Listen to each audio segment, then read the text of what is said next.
अस्सलाम वालेकुम। मैंने अभी ड्यूटी ऑफ़ की है, तो ड्यूटी ऑफ़ करने के बाद मैं अभी कोयटा टी पॉइंट पर आया हूँ चाय पीने के लिए।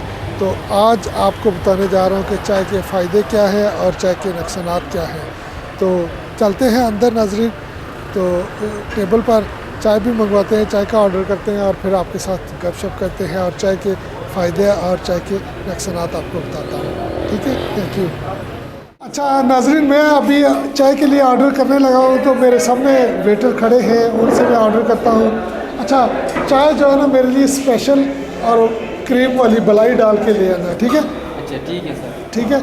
ये है जी चाय वाले। और हाँ जी चाय आपने अच्छी सी बनानी है, ठीक है? ठीक है सर, आपके लिए है, हम अच्छे से चाय बनाने की कोशिश करेंगे।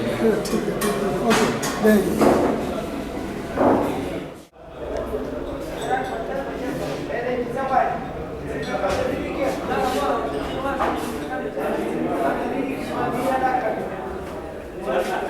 इस वक्त मैं कोयटा टी पॉइंट पर बैठा हुआ हूँ और चाय मैंने ऑर्डर की है, स्पेशल किस्म की चाय ऑर्डर की है। क्रीमी टी आई है मेरे लिए। बड़ा ही ये PWD का बड़ा अच्छा रेस्टोरेंट है और डेली मैं यहाँ से चाय पी कर जाता हूँ और मुझे भी चाय की एक एडिक्शन सी हो गई है। तो मैंने सोचा कि क्यों ना हम इसको मेडिकली देखें कि इसके क्या एडवांटेज हैं और क्या डिसएडवांटेज हैं। आज कोशिश करूँगा कि चाय के जो डिसएडवांटेज हैं वो आपके सामने रखूँ। नेक्स्ट वीडियो में मैं चाय के एडवांटेज आपके सामने रखूँगा टोटल, और बाकायदा रिसर्चेबल जो स्टोरी होगी वो आपके साथ शेयर की जाएगी, ताकि आपकी हेल्थ के लिए द केयर नर्स ऑलवेज जो है ना वो फ्रंट फुट पर रहेगा और कोई भी जो भी चीज़ होगी आपकी हेल्थ को जो नुकसान पहुँचाएगी उसके ऊपर ज़रूर डिस्कशन होगी, उसके ऊपर ज़रूर बात होगी। Basically myself Shanwaz Malik, and I am clinical nursing supervisor at Daria Town International Hospital Physics and also ACLS provider, जिसकी वजह से ये सारी स्टोरी छिड़ी है कि चाय के अंदर क्या होता है और चाय के अंदर जो कैफ़ीन होती है वो पीने से क्या होता है। बेसिकली मेरे पास जब एक पेशेंट आया है जिसने कैफ़ीन ली हुई थी और पेशेंट को एसिडिटी चल रहा था, एसिडिटी पेशेंट को चल रहा था, तो हमने पेशेंट को एडिनोसिन दी है। एडिनोसिन बेसिकली कार्डियो वर्क करती है, कार्डियो के रिदम को रिवाइज करती है। But at that time adenosine was not effective at that patient.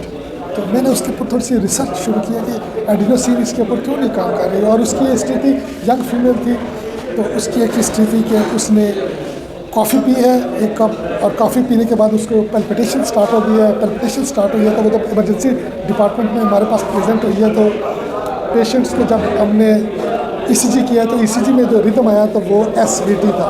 तो SVT आपको पता है कि SVT का जो रेट होता है वो मोर देन 180 होता है, नैरो कम्प्लेक्स टैकीकार्डिया होता है।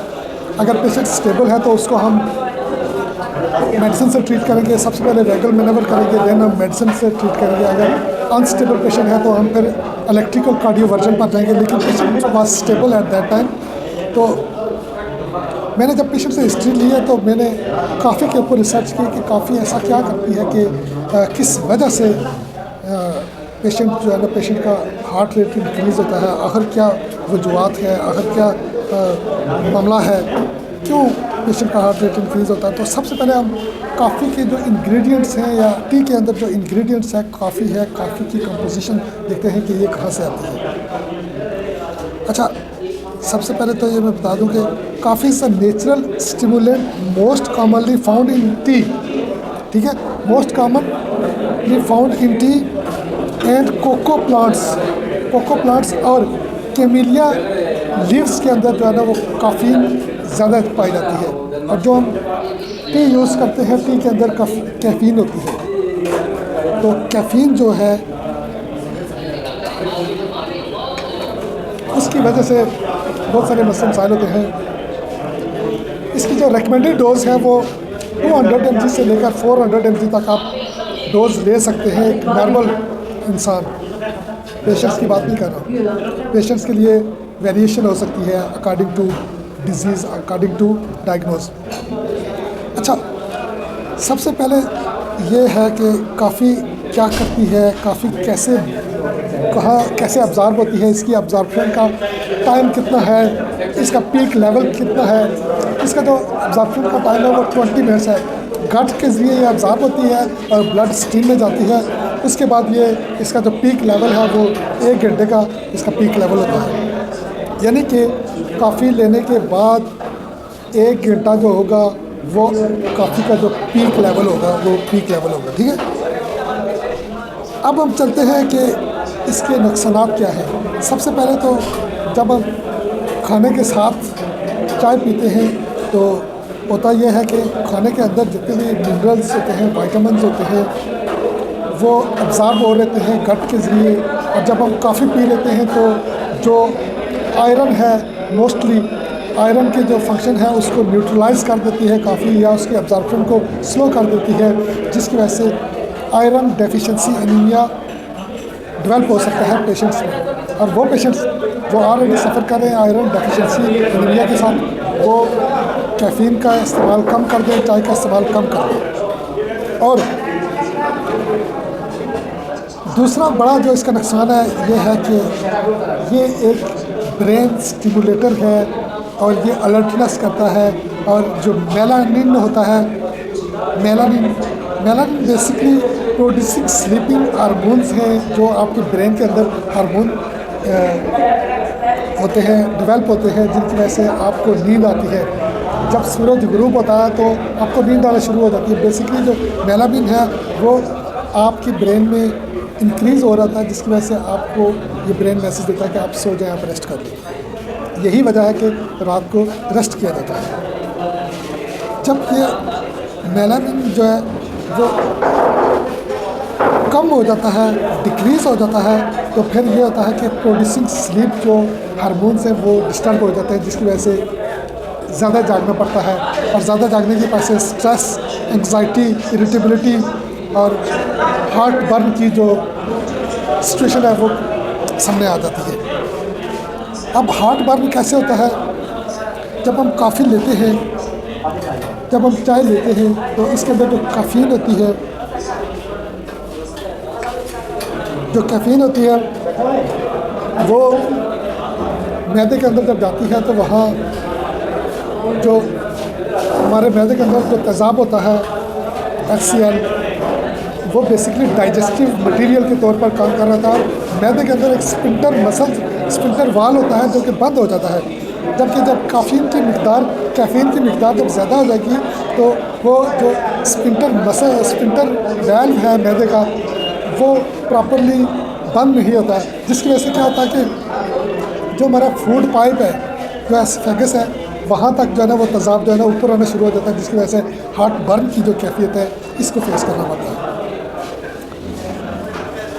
और जो प्रेग्नेंट लेडीज़ हैं, प्रेग्नेंट वुमेन हैं, उनके लिए ये है कि मिसकैरेज भी हो सकता है अगर वो कैफ़ीन का ज़्यादा इस्तेमाल करेंगी तो। वैसे भी ये यंग लेडी में मैंने कैफ़ीन की जो स्टोरी आपको बताई है, ये मैंने यंग लेडी में देखी है। अब मेल को क्यों नहीं हुआ, ये स्टोरी है, ये रिसर्च मेरी जारी है। जो इसके ऊपर मेरी रिसर्च कंप्लीट होगी इसके ऊपर भी ब्लॉग बनेगा। अच्छा, नेक्स्ट वीडियो में मैं प्रॉपरली इसकी जो फ़ायदे हैं वो बयान करूँगा। आज मैंने इसके कुछ नुकसानात या डिसएडवांटेज आपके सामने रखे, और थोड़े से शॉर्ट से डिसएडवांटेज और रख सकता हूँ कि हेडेक हो सकती है, डिजीनेस हो सकती है, डिपेंडेंस हो सकता है। यानी कि जैसा कि मैं खुद अब डिपेंडेंस हुआ हूँ कि मुझे अगर दिन में 3-4 कप चाय न मिले तो मुझे हेडेक स्टार्ट हो जाता है, मेरा ब्रेन इसको डिमांड करता है। अगर ना, रमज़ान में मेरे साथ ये हुआ कि सवेर हेडेक होता था मुझे, तो मैंने कॉज को फाइंड आउट किया कि व्हाट इज़ कॉज अंडरलाइन। तो मैं इस नतीजे पर पहुँचा हूँ कि ये कैफ़ीन के जो विड्रॉल इफेक्ट है, और ये मेरे लिए बड़ा मुश्किल हो गया है रमज़ान गुजारना। बहरहाल खुदा का हुक्म था, रोज़े तो रखने थे, रोज़े रखे हैं, लेकिन यह कि still I was suffering from headache daily basis पर हेडेक होता था, और सवेर हेडेक होता था। And I was aware that के ये जो कैफ़ीन के विड्रॉल इफेक्ट्स हैं। अच्छा, उसके बाद वीकनेस हो सकती है, जनरलाइज्ड वीकनेस हो सकती है, क्योंकि ये एक डायरेटिक भी है, एक अच्छा डायरेटिक भी है, जिसकी वजह से आउटपुट इंक्रीज़ होगा तो डेफिनेटली जो है ना वो आउटपुट इंक्रीज़ होगा तो इलेक्ट्रोलाइट भी इम्बैलेंस हो सकते हैं, जनरलाइज्ड वीकनेस हो सकती है। और दूसरी बात मैं आपको बताऊँ कि ये बेसिकली एडिनोसिन को जो है ना वो ब्लॉक करता है। यहाँ की पॉइंट आया है, एडिनोसिन को जब ये ब्लॉक करता है, एडिनोसिन को जब ये ब्लॉक करता है तो ये हमारे ब्रेन के अंदर जो है डोपामीन और नॉर एड्रेनालिन को जो है ना ये प्रमोट करता है और इंक्रीज़ करता है, जिसकी वजह से ब्लड प्रेशर भी ऊपर जाता है और हार्ट रेट भी बढ़ सकता है। यही वो वजह है जिसकी वजह से कॉफ़ी के ऊपर इतनी डिस्कशन मुझे करनी पड़ी है। तो नेक्स्ट वीडियो में मैं कॉफ़ी के ऊपर जो है ना कैफ़ीन के ऊपर उसके एडवांटेज आपको बताऊंगा, लेकिन ये एक इकोनॉमी लॉस भी करता है। ये भी एक चीज़ का साइड इफ़ेक्ट है कि अगर मैं दिन में 4 कप चाय पीता हूँ तो डेफिनेटली 2 से 400 रुपीज़ जो है ना मेरे सिर्फ चाय के ऊपर लग जाते हैं। तो पाकिस्तान में रहते हुए इतनी महंगाई को फेस करते हुए इतना ज़्यादा बजट अगर एक आम इंसान चाय के ऊपर लगा देता है तो ये कौम फिर कैसे तरक्की कर सकेगी, ये भी एक सवालिया निशान है। तो लेकिन यह कि मेडिकल में बहुत मुश्किल है कि आप चाय के बगैर रह सकें, चाय के बगैर ड्यूटी कर सकें। ये एडवांटेज हैं, एडवांटेज आपको नेक्स्ट वीडियो में बताऊंगा। आपने बहुत ज़्यादा ख्याल रखिएगा। बेल के ऊपर जो बेल नज़र आ रही है आपको बेल के ऊपर क्लिक करें और वीडियो को लाइक करें, चैनल को सब्सक्राइब करें और दोस्तों के साथ शेयर करें। आपने बहुत ज़्यादा ख्याल कर रखिएगा। मैं पी रहा हूँ चाय और आप मेरी वीडियो को देखें, इंजॉय करें। आप भी चाय पिए, ज़रूर चाय पिए। चाय पीना जरूर नहीं है, लेकिन एक डोज को मेंटेन रखें, चीज़ों को देखें, चीज़ें वर्स ना हो। आप ज़रूर इंजॉय करें। मैं अगर इंजॉय कर रहा हूँ तो आप भी कर सकते हैं। डिस्कस करने जा रहा हूँ बीइंग ACLS प्रोवाइडर, क्योंकि ये मेरी रिस्पॉन्सिबिलिटी थी कि इस चीज़ के ऊपर रिसर्च करूँ और आप लोगों के साथ शेयर करूँ, क्योंकि किसी पेशेंट की जान बच सकती है और उसकी जो मैनेजमेंट है उसमें बहुत जो है ना वो तेज़ी से किसी और ड्रग पर स्विच हुआ जा सकता है, क्योंकि एडिनोसिन यहाँ काम नहीं करेगी। एडिनोसिन काम नहीं करेगी तो हमारे पास जो ऑप्शनल ड्रग है वो 3rd चैनल ब्लॉकर है। Amiodarone is a very safest drug for acidity after adenosine, ठीक है। अच्छा, इसमें यह है कि its function by blocking the effects of adenosine. Adenosine को ये ब्लॉक कर देती है, इसलिए अलर्टनेस करती है। अब adenosine which is a neurotransmitter that relax the brain and makes you feel tired. Adenosine basically जो ब्रेन जो है ना वो ट्रांसमीटर है, न्यूरो ट्रांसमीटर है, और जो आपको रिलैक्स करने के लिए मैसेज देती है कि आप थक चुके हैं, आप रेस्ट करें। जबकि कॉफ़ी उसको ब्लॉक कर देती है और फिर कॉफ़ी आपको अलर्ट कर देती है, स्टिमुलेट कर देती है, आपको जागने की क़ुव्वत और प्रोवाइड करती है। Normally adenosine levels build up over the day. ये जो नॉर्मली जो हमारे जो एडिनोसिन लेवल्स होते हैं वो बिल्ड अप होते हैं, ठीक है, making you increasingly more tired and causing you to want to go to sleep. और स्लीप के लिए आपको मशवरा देते हैं कि आप जनाब रेस्ट करें, आप थक चुके हैं, आप काम कर कर के थक चुके हैं, अभी ये रेस्ट करें। अगर आपने कॉफ़ी का एक कप पी लिया तो कॉफ़ी उसको न्यूट्रलाइज़ कर देगी और कॉफ़ी फिर उसको जगा कर रखेगी।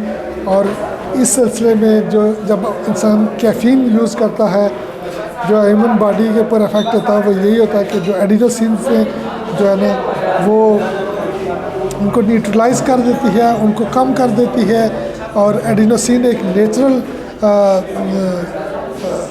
प्रोड्यूसिंग स्लीप हार्मोन्स हैं जो कि आपको टायर्डनेस की तरफ भी लेकर जाते हैं कि आप रेस्ट करें, आप थक चुके हैं। बट यहाँ काफ़ी उनको जगा कर रखती है। और caffeine help you stay awake by connecting to adenosine receptors, यानी कि यहाँ फिर वो रिसेप्टर्स के ऊपर जब एडिनोसिन काम करती है तो कैफ़ीन आपको ज़्यादा देर तक जगा कर रखती है। और उसके बाद क्या आता है, this blocks brain without activating them. This block the effect of adenosine leading to reduce tiredness. यहाँ रेड्यूस टायर्डनेस की बात हो रही है। जब आप कैफ़ीन इस्तेमाल कर लेते हैं तो आप एडिनोसिन लेवल्स जो है ना वो कम होना शुरू हो जाते हैं। जब एडिनोसिन लेवल्स कम होना शुरू हो जाते हैं तो रेड्यूसिंग जो है आप यूँ कह सकते हैं कि leading to reduced tiredness reduce हो जाती है। जब टायर्डनेस कम हो जाएगी तो डेफिनेटली इंसान हाई अलर्ट ही रहेगा। तो उसके बाद फिर ये होता है कि it may also increase blood adrenaline levels and increase brain activity of the neurotransmitter dopamine and norepinephrine, यानी कि ये सारी चीज़ें बढ़ जाती हैं तो फिर एक एक्साइटमेंट की कैफियत आ जाती है और आप फुल जोबन में आकर काम कर रहे होते हैं और फुल अलर्ट होते हैं, फुल फोकस कर लेते हैं चीज़ों को। तो ये सूरत हाल है। कैफ़ीन के जहाँ फ़ायदे हैं वहाँ नुकसानात भी हैं, जहाँ नुकसानात हैं वहाँ फ़ायदे भी बहुत ज़्यादा हैं। बहरहाल एक कंप्लीट वीडियो मैं बनाऊंगा आपके लिए कि कैफ़ीन के क्या एडवांटेज हैं। आपने वीडियो अगर आपको पसंद आए तो वीडियो को आप लाइक करें, मेरे चैनल को सब्सक्राइब करें और बेल आइकन को ज़रूर प्रेस करें जो आपको स्क्रीन पर नज़र आ रहा है। ठीक है, अपना बहुत ज़्यादा ख्याल रखिएगा, अपनी फैमिली का ख्याल रखिएगा, दुआ में याद रखिएगा। विद टन्स ऑफ लव, अल्लाह हाफ़िज़।